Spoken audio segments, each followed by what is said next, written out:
While prequels aren't a new concept, the Star Wars prequel started the Hollywood trend of telling a character's origin story. Basically, if there's a movie franchise, there's a prequel. The Harry Potter series even has a prequel, in written form. For audiences, prequels usually provide nothing more than dramatic irony. If they're familiar with the characters, then they more than likely know what's going to happen. It's only a matter of time before it does. Going back to Star Wars, we had to wait 3 movies to finally see Anakin go to the dark side. The Exorcist didn't need a sequel, and the ones that were made, good or bad, had their own spin. Like many horror sequels, they bared little resemblance to the original, once in a while maybe referencing its events, but then going off on their own tangents. It's uncommon for a movie to have 2 prequels, though. So what did they do? Did they go back after they went back? Exorcist The Beginning is probably the one most people are aware of, and as part of the franchise, it feels closest to the movie it's based on. Directed by Die Hard 2's Rennie Harlan, it follows the early years of Father Lancaster Marin, played by Stellan Skarsgård, right after he loses his faith and becomes a full-time archaeologist. A church in Africa summons Marin after a local tribe finds traces of an unspeakable evil down in a half-buried church. Then there's Dominion, the prequel to The Exorcist, which is kind of a strange title because it feels the need to declare itself as a prequel. That's like calling the second Turtles movie Teenage Mutant Ninja Turtles 2, The Secret of the Ooze, the sequel to the first Teenage Mutant Ninja Turtles movie. Now this one some of you might not be familiar with. It's directed by Paul Schrader and follows the early years of Father Lancaster Marin, played by Stellan Skarsgård, right after he loses his faith and becomes a full-time archaeologist. A church in Africa summons Marin after a local tribe finds traces of an unspeakable evil down in a half-buried church. Wait a minute. They have the same story? What the hell is this? If you're going to make 2 prequels to The Exorcist, why have them tell the exact same story and with the same leading actor? So they not only made a prequel, but they made a reboot of the prequel. Actually, here's a little backstory and why some of you may not know about Dominion's existence. It started with Paul Schrader's Dominion, which was supposed to be the true prequel. Schrader finished the film, as commissioned by Warner Brothers, but when the studio saw the final result, they feared the movie would be a disaster and booted Schrader off the project, shelving the entire movie. Then they hired Rennie Harlan to juice up the script and reshoot the whole film, even using some of the same cast from Dominion. The result was Exorcist The Beginning, which was the first one that was released to the general public. And wouldn't you know it, it tanked at the box office. So the studio gave Schrader some extra money to finish Dominion, and the film was released to limited theaters, eventually coming out to DVD. Today, if you buy the Exorcist box set, it's going to come with all 5 movies, and audiences can pick which version of the prequel they prefer. It's an interesting experiment because it shows how 2 different filmmakers can take essentially the same material and make something completely different.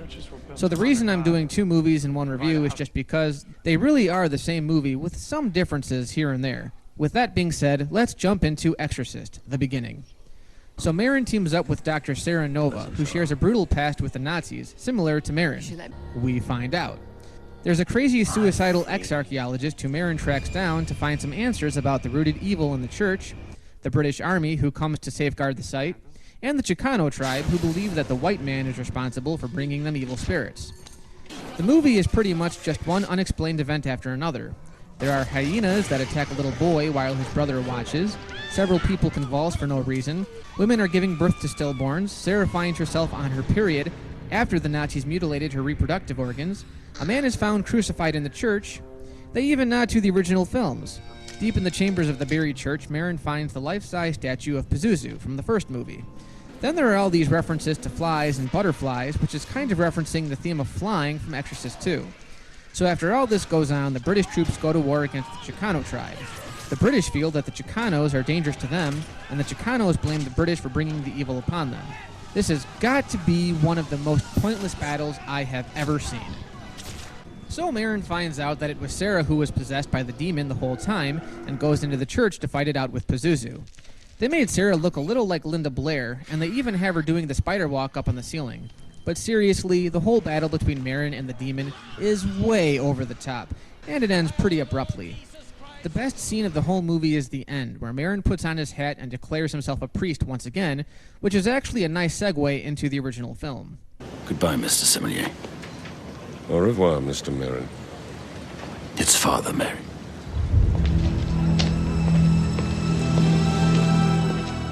Then there's Dominion. Right off the bat, the first scene of the movie reveals Marin's past with the Nazis, where a Nazi regiment invades Marin's town after finding one of their soldiers murdered. The leader threatens to kill everyone in the town as punishment, but instead forces Father Marin to choose 10 random people to be executed. In the beginning, we eventually get this backstory through vague flashbacks that interrupt the flow of the story. I like this way better because we go into the rest of the movie fully understanding why he renounced his faith.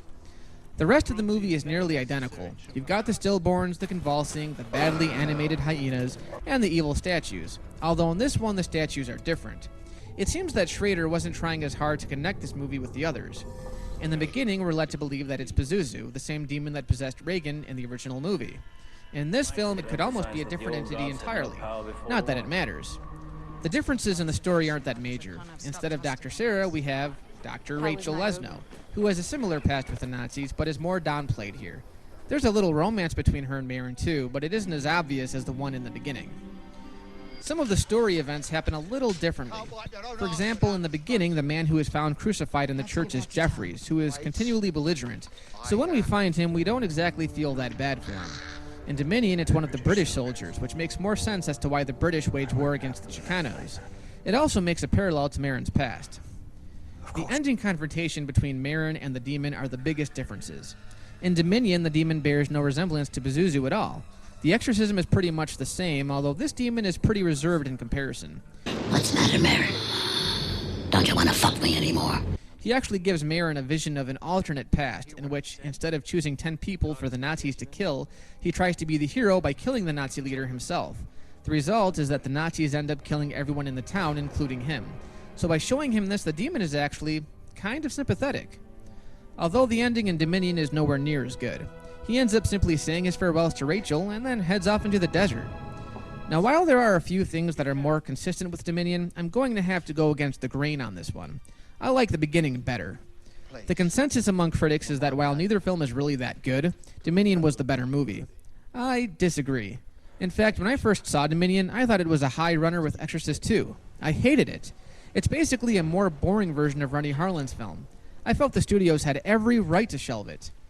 That isn't to say that The Beginning is a good film. It's okay as a supernatural thriller, but it doesn't hold a torch to the first movie, and it doesn't tell us anything we need to know in order to understand the rest of them. After all, Marin has a relatively small part in the first film, and now we have a whole movie about him. 2 movies, to be exact. While both movies are just loaded with creepy imagery, The Beginning is more straightforward and the more interesting of the 2 films. It aims to be more of a crowd pleaser, even if a lot of it makes no sense. The battle between the Chicanos and the British isn't explained very well, and come on, do we really need to make the Doctor the root of all evil? Now, whereas The Beginning focuses more on the supernatural story dealing with possession, Dominion is actually more about Marin's faith. Seeing it side by side with Rennie Harlin's film, it's not that bad, but it feels like an art house flick. It doesn't make as many visual connections to the original, and honestly, it's boring. But essentially, when you sit down and watch both of them, it's the same movie done by 2 different directors. Regardless of what you thought about either movie, it's an interesting footnote in the genre.